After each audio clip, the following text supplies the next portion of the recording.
कभी सोचा है कि सेल्फ एस्टीम, जिसके पीछे हम सब पूरी जिंदगी भागते हैं, शायद एक बीमारी हो? हम सबको लगता है कि हाई सेल्फ एस्टीम होना बहुत जरूरी है। स्कूल में, काम पर, रिलेशनशिप्स में, हर जगह हमें सिखाया जाता है कि खुद को वर्दी फील करना सक्सेस की निशानी है। लेकिन क्या हो अगर मैं आपसे कहूं कि a great psychologist Albert Ellis के अनुसार ये सेल्फ एस्टीम ही हमारी सबसे बड़ी इमोशनल डिस्टर्बेंस की जड़ है। Let's unpack this. Self esteem, जैसा उसे आमतौर पर समझा जाता है, कंडीशनल है।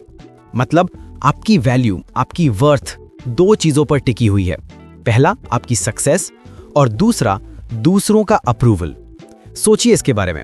जॉब में प्रमोशन मिला, प्रोजेक्ट सक्सेसफुल हुआ तो आप सोचते हैं this is good, I am a good person.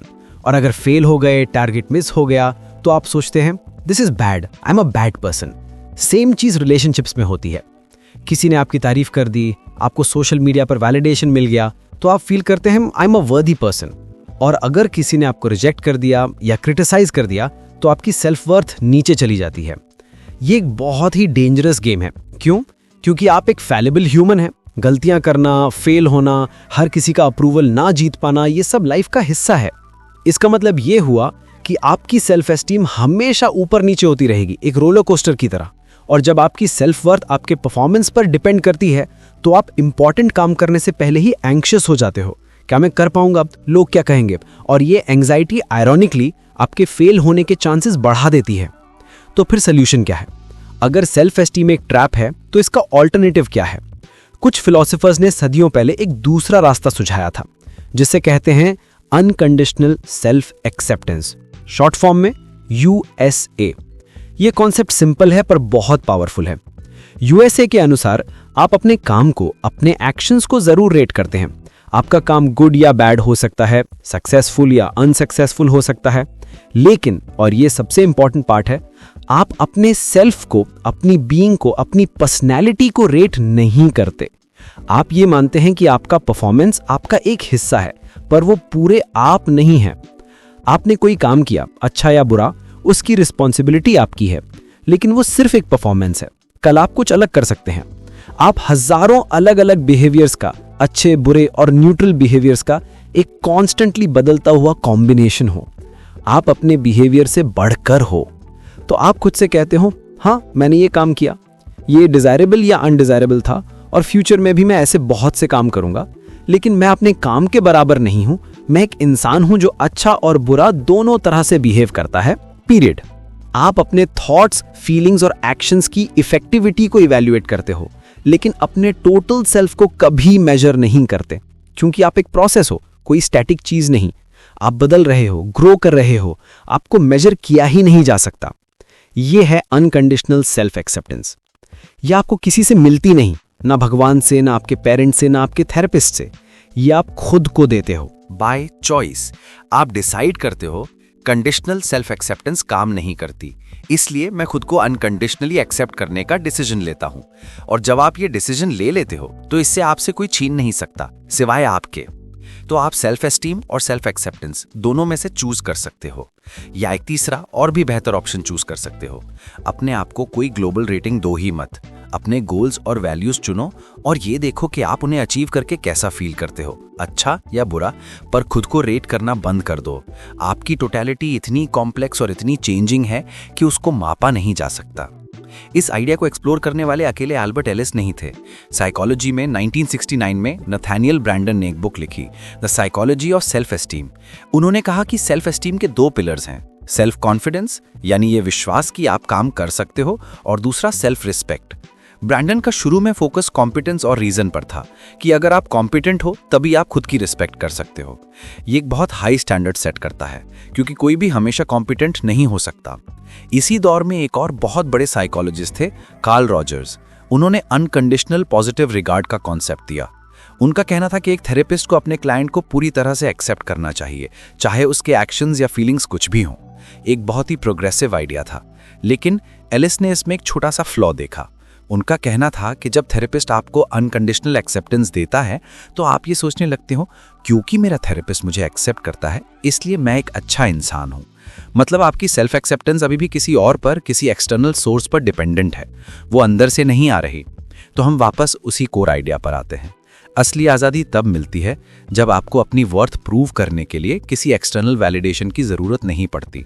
तो ये सब फिलॉसफी आखिर हमारी डेली लाइफ में कैसे अप्लाई होती है? इसके लिए एल्बर्ट एलिस ने एक बहुत प्रैक्टिकल फ्रेमवर्क दिया, जिसे REBT यानी रैशनल इमोटिव बिहेवियर थेरेपी कहते हैं। इसका सबसे फेमस कॉन्सेप्ट है ABC मॉडल। ए है एडवर्सिटी या एक्टिवेटिंग इवेंट। ये कोई भी सिचुएशन हो सकती है। मान लीजिए आपके बॉस ने आपको पब्लिकली क्रिटिसाइज किया। सी है कॉन्सिक्वेंस। ये आपका इमोशनल और बिहेवियरल रिएक्शन है। आपको बहुत गुस्सा आया, आप डिप्रेस्ड फील कर रहे हो। अब ज़्यादातर लोग सोचते हैं कि ए की वजह से सी हुआ, बॉस ने क्रिटिसाइज किया इसलिए मुझे गुस्सा आया। लेकिन REBT कहता है कि ए और सी के बीच में एक बहुत इंपॉर्टेंट स्टेप है, बी है आपका बिलीफ सिस्टम। आप उस सिचुएशन के बारे में क्या सोचते हो? बॉस के क्रिटिसिज्म यानी ए पर आपने गुस्सा यानी सी फील किया क्योंकि आपका बिलीफ यानी बी था, he absolutely should not have treated me like this in front of everyone, how dare he. ये बिल्कुल गलत है। ये जो शुड, मस्ट और ऑट टू वाली सोच है, ये आपके रैशनल हेल्दी डिसअपॉइंटमेंट को अनहेल्दी रेज में बदल देती है। हेल्दी बिलीफ क्या होता? I don't like that my boss criticised me, it's unfortunate and I wish he hadn't done it. इस बिलीफ के साथ आपको डिसअपॉइंटमेंट फील होती, फ्रस्ट्रेशन होती, जो कि एक हेल्दी नेगेटिव इमोशन है। लेकिन जब आप विश को मस्ट में बदल देते हो, तब आप खुद को डिस्टर्ब करते हो। तो आपसे आपका गुस्सा किसी ने क्रिएट नहीं किया, आपने अपने बिलीफ सिस्टम से उसे क्रिएट किया। और गुड न्यूज ये है कि अगर आपने उसे क्रिएट किया है तो आप उसे बदल भी सकते हो। इसके लिए अगला स्टेप है D, डिस्प्यूटेशन। आप अपने इर्रेशनल बिलीफ्स को चैलेंज करते हो। आप खुद से पूछते हो, कहाँ लिखा है कि मेरे बॉस को हमेशा आपसे नाइसली बिहेव करना चाहिए? क्या कोई यूनिवर्सल रूल है इसका? आंसर है नहीं। क्या ये सच में ऑफुल या कैटास्ट्रॉफिक है कि उसने मुझे क्रिटिसाइज किया, या ये सिर्फ बहुत अनफॉर्चुनेट और अनप्लेजेंट है? आंसर है ये अनप्लेजेंट है, कैटास्ट्रॉफिक नहीं। जब आप बार बार अपने मस्ट्स को डिस्प्यूट करते हो तो आप उन्हें प्रेफरेंसेस में बदलना सीख जाते हो। आप समझने लगते हो कि दूसरे लोग और लाइफ हमेशा आपके रूल्स के हिसाब से नहीं चलेंगी। और इस अंडरस्टैंडिंग से अनकंडीशनल अदर एक्सेप्टेंस UOA और अनकंडीशनल लाइफ एक्सेप्टेंस ULA आती है। आप एक्सेप्ट करते हो कि दूसरे लोग फैलेबल हैं, वो मिस्टेक्स करेंगे, वो आपको अनफेयरली ट्रीट करेंगे। आप उनके बिहेवियर को कंडेम कर सकते हो, लेकिन उन्हें एज अ पर्सन बैड या ईवल लेबल नहीं करते। आप लाइफ को एक्सेप्ट करते हो, उसकी सारी हैसल्स और फ्रस्ट्रेशंस के साथ। आप चीज़ों को बदलने की कोशिश करते हो, लेकिन जब नहीं बदल पाते तो उन्हें एक्सेप्ट करके आगे बढ़ते हो, बिना वाइन किए। अब इन आइडियाज़ को अपनी लाइफ में उतारने के लिए कुछ प्रैक्टिकल एक्सरसाइजेस हैं। एक बहुत फेमस REBT टेक्निक है शेम अटैकिंग एक्सरसाइज। इसका आइडिया है कि आप जानबूझ के पब्लिक में कोई ऐसी चीज़ करें जिससे आपको शेम फील हो सकती है, ताकि आप सोशल अप्रूवल के डर से ऊपर उठ सकें।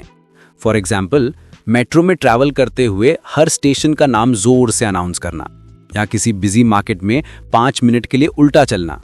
ध्यान रहे, इसका मकसद किसी को परेशान करना या कोई लॉ तोड़ना नहीं है। इसका मकसद है उस लोग क्या कहेंगे वाले डर को फेस करना। और जब आप ये करते हैं, आपको रियलाइज होता है कि ज़्यादातर लोग नोटिस भी नहीं करते, और जो करते हैं उनका ओपिनियन आपकी सेल्फ वर्थ डिफाइन नहीं करता। आप इस एक्सपीरियंस से सीखते हो कि आप सोशल डिसअप्रूवल को हैंडल कर सकते हो। एक और पावरफुल टेक्निक है रैशनल इमोटिव इमेजरी। इसमें आप अपनी आंखें बंद करके किसी वर्स्ट केस सिनारियो को इमेजिन करते हो। मान लीजिए आपको पब्लिक स्पीकिंग से डर लगता है। आप इमेजिन करते हो कि आप स्टेज पर हो और आप सब कुछ भूल गए हो, लोग आप पर हंस रहे हैं। आप उस सिचुएशन में जो अनहेल्दी फीलिंग्स हैं, जैसे पैनिक या एक्सट्रीम शेम, उन्हें पूरी तरह फील करते हो, एकदम डीपली। फिर उसी इमेज को दिमाग में रखते हुए आप कॉन्शियसली अपनी फीलिंग्स को हेल्दी नेगेटिव फीलिंग्स में बदलने की कोशिश करते हो, जैसे डीप डिसअपॉइंटमेंट और रिग्रेट। आप खुद से कहते हो, ये बहुत बुरा हुआ कि मैं भूल गया, पर इसका मतलब ये नहीं कि मैं एक फेलियर हूँ। ये एक परफॉर्मेंस था जो खराब गया, मैं इसे सर्वाइव कर सकता हूँ। डेली इसकी प्रैक्टिस करने से आप अपने इमोशनल रेस्पॉन्स को रीट्रेन करते हो। तो आखिर में ये सारी बातें एक ही जगह आकर रुकती हैं। सेल्फ एस्टीम एक एंडलेस रेस है जिसमें आप हमेशा अपनी वर्थ प्रूव करने में लगे रहते हो। ये थका देने वाला है। अनकंडीशनल सेल्फ एक्सेप्टेंस इस रेस से बाहर निकलने का रास्ता है। यह कहना नहीं है कि आपको सेल्फ इंप्रूवमेंट छोड़ देनी है, बिल्कुल नहीं। आप हमेशा अपने स्किल्स, अपनी हेल्थ, अपने रिलेशनशिप्स को बेहतर बनाने की कोशिश करते रहो। लेकिन इन चीजों को अपनी सेल्फ वर्थ का सर्टिफिकेट मत बनाओ। आपकी वर्थ इस बात पर डिपेंड नहीं करती कि आप कितने सक्सेसफुल हो या कितने लोग आपको पसंद करते हैं। आपकी वर्थ इनहेरेंट है, जस्ट बिकॉज यू एग्जिस्ट, बस इतना ही। तो अगली बार जब आप कोई गलती करें या कोई आपको क्रिटिसाइज करे या आप फेल हो जाएं, तो एक पल के लिए रुकिए और खुद को ये याद दिलाइए, ये आपका एक एक्शन था, एक परफॉर्मेंस था, वो आप नहीं हो। You are a fallible, changing, complex human being. और बस इतना होना ही काफी है। You are okay because you think you are. Now stop farting around and get on with your life.